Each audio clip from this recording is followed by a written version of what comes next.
बिस्मिल्लाहिर्रहमानिर्रहीम। अस्सलाम वालेकुम।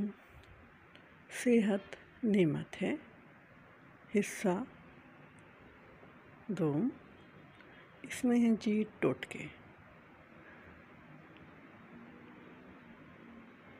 टोटका नंबर 1,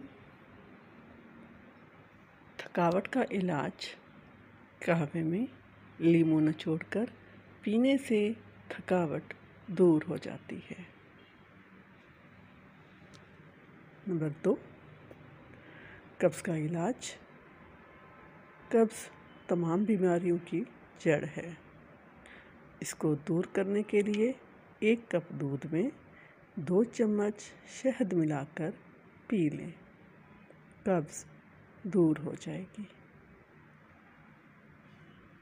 नंबर 3, भूख ना लगती हो, पेट भारी रहता हो या कब्ज़ हो तो अदरक छीलकर थोड़ा नमक छिड़क कर खाएं।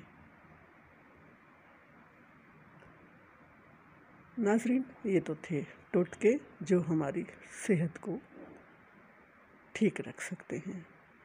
इसकी कदर कीजिए क्योंकि ये एक बेशबहा नेमत है। इसके साथ ही इजाज़त दीजिए। अल्लाह हाफिज़। पाकिस्तान जिंदाबाद।